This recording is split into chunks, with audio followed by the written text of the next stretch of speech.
I want to let you in on one of my mindfulness secrets, one of that ultimate things that just helps my entire life feel better.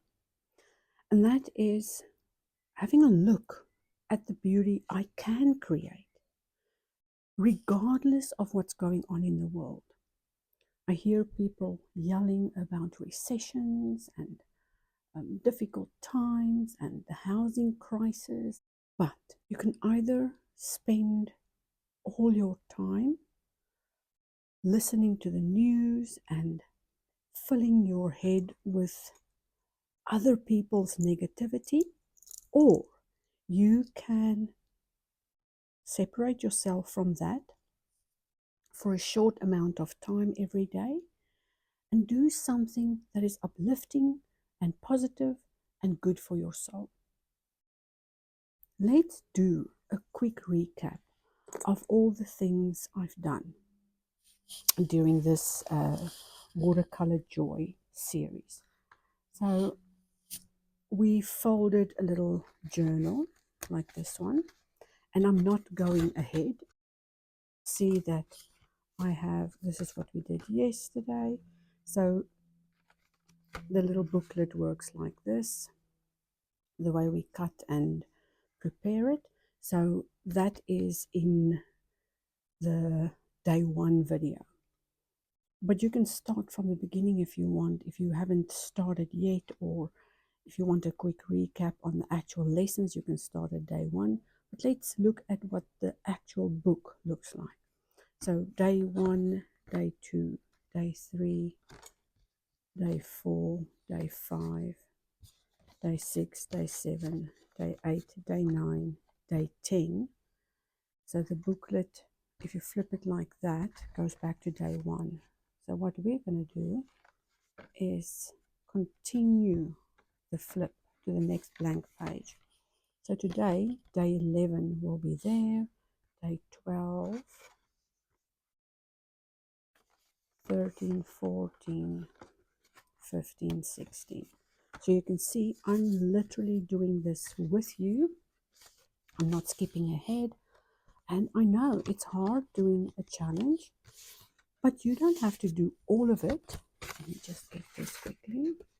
You don't have to do all of it consecutively.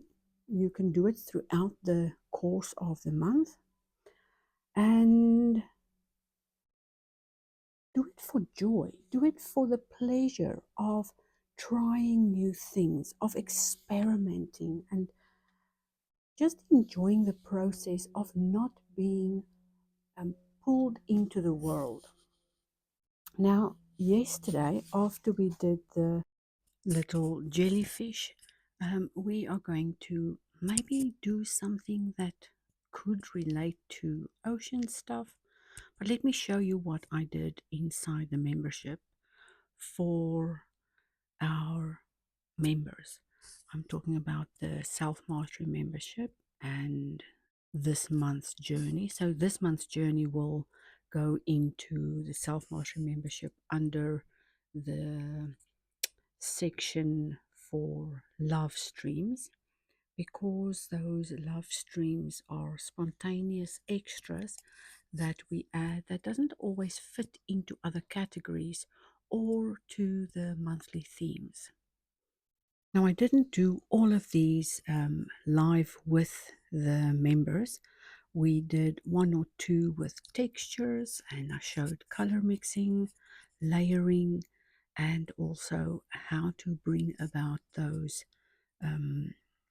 effects that can happen when you understand your watercolor properly. So let me just fold this other booklet away, and this was the one I did before we started the Watercolour Joy series. So in here, there's those little marks, watercolor blooms that are definitely not for the watercolor perfectionists. Those are considered to be mistakes, but I'm not here to judge any mistake. I'm here to help you understand how your emotions, watercolors, colors, and mindful practices really come together and bring you joy. Life is complicated enough, so let's keep it simple for today. Not focusing on techniques or how to mix specific colors. We're going to work straight out of the pan, use pure colors. All I'm thinking is that it needs to be colors that tend to be opposite each other. So my idea here is to create something wavy that can look like it will fit in with this flowy nature of sea life. Yes, let's see how we can flow across the page and just do something easy today. We like to call this mindful practice our pleasure goals. And maybe a pleasure goal isn't such a bad idea if you are sometimes stressed or overworked or just sick of what's happening on television. Now, starting with one line of this cobalt turquoise, a second, a third, you get the picture. Just flowy, wavy lines in one color. Keeping it simple and easy, not being concerned about whether the brush is running dry or if it's dripping or if the line is too thick or too thin. Just go with your instincts here and find a way to play, to let whatever wants to happen, happen. If you feel or think that you need more water, add the water. If you feel you need more pigment, add the pigment. If a line touches, let it touch. The second color here is that cadmium red, or just a red or a pink, something that's opposite from that greenish blue color spectrum. And again, the only thing I'm being careful of is to not let those lines touch. Here's a bit of a close-up so you can see I'm really slowing down, calming the mind, and only focusing on this one process, one color at a time, being careful to keep them separated, and to just see through this whole little page and just experience what inner quiet can feel like. Not being positive or negative, just being neutral. With your only focus being right here, right now, looking at the beauty you are creating, enjoying the process, and being creatively mindful in your actions. Bringing that head, hands, and heart together in a comforting, nurturing process will assist you in feeling better, bringing pleasure goals into a whole new perspective of what it means to calm the nervous system and to settle that overworked brain. Let's add another layer by bringing in peaceful music while we release, let our imaginations take over.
I have an idea.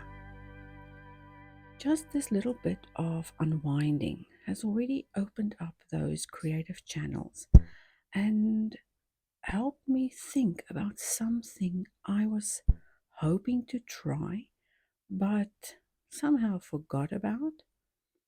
And let me show you. I'm going to stop the video right here because I'm just tinkering and layering in more color and trying to get everything solid. It doesn't have to be. I'm just excited about this creative thing that came to mind. If you have some coffee that's been standing at one side getting cold, have a sip at that and let me show you what we're going to do next.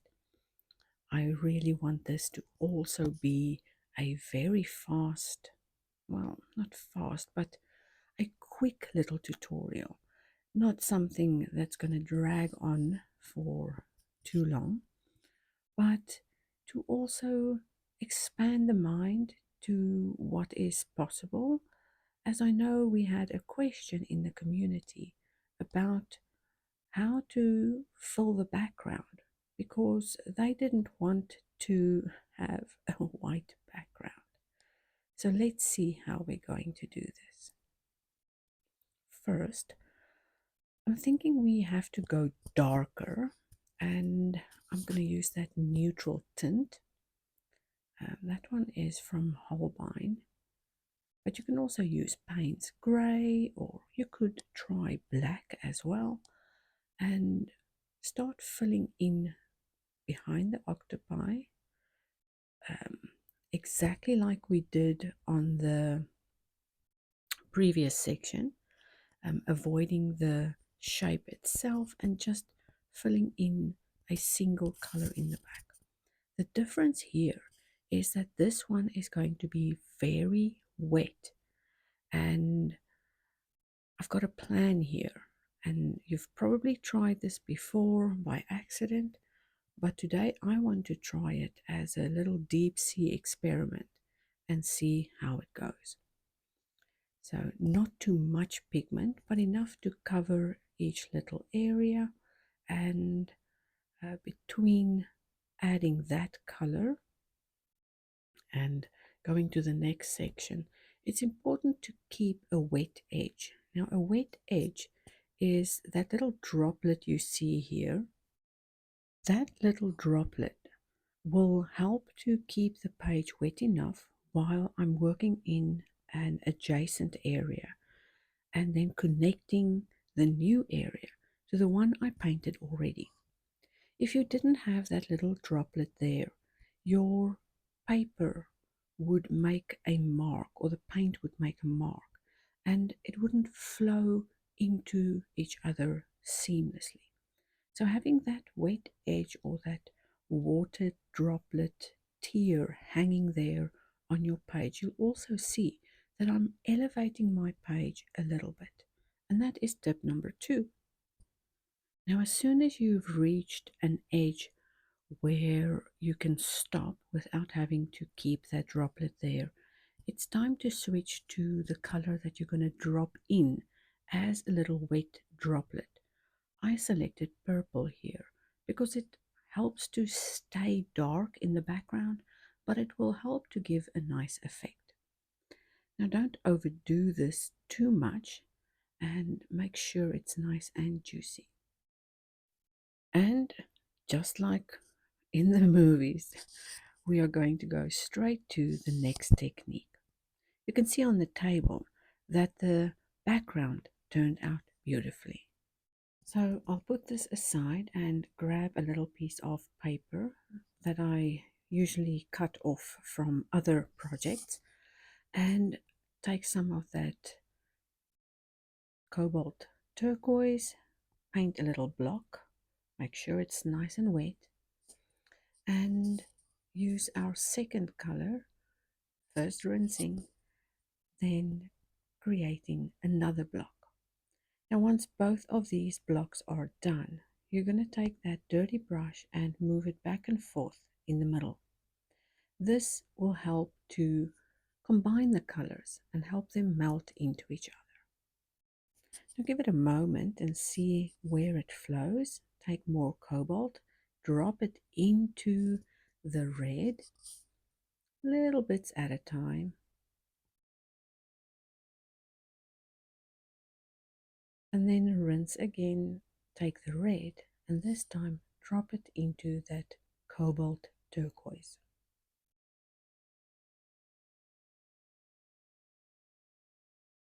Go back and forth in each of those drops, not adding too much, and rinsing your brush between colors to make sure you don't contaminate the purity of each of the colors. Let them mix on this little piece of paper.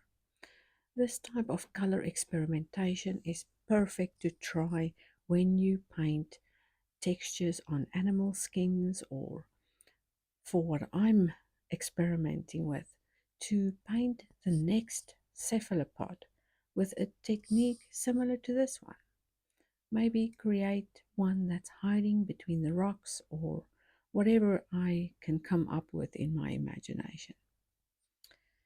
So that is the third technique, and I think all that I'm going to do now is just add a little bit of gold into our first project and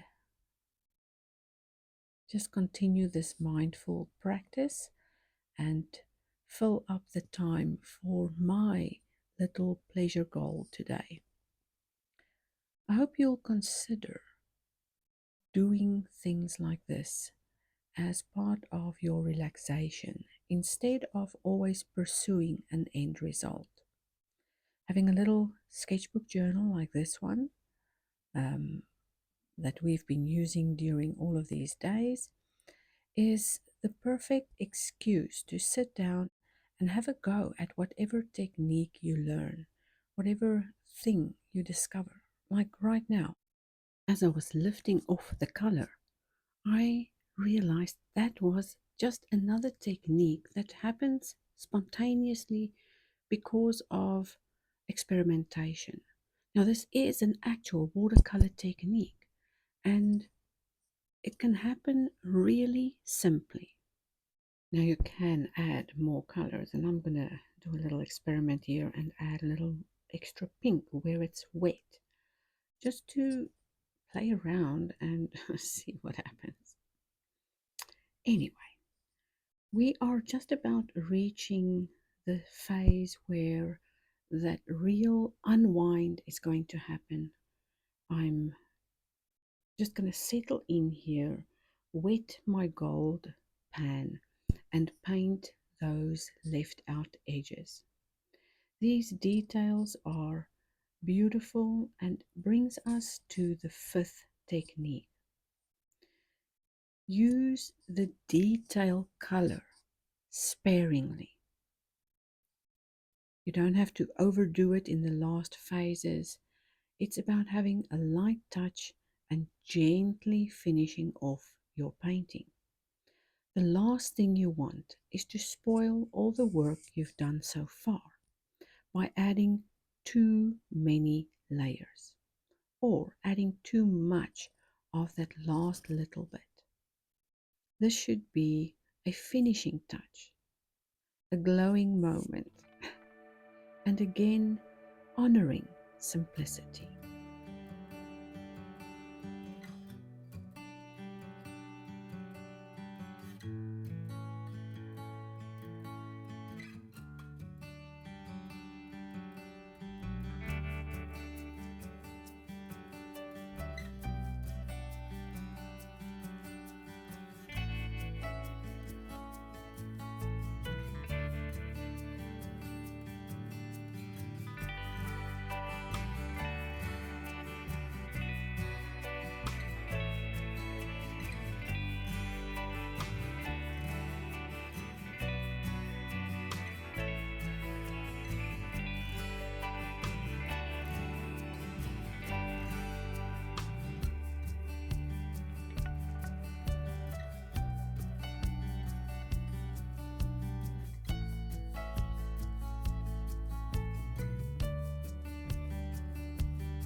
On this little experiment of ours, I'm going to add a little bit of gold.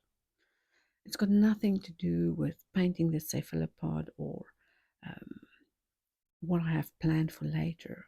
I'm just sitting here mesmerized by the gold and thought I'd add a few circles around these dried blobs.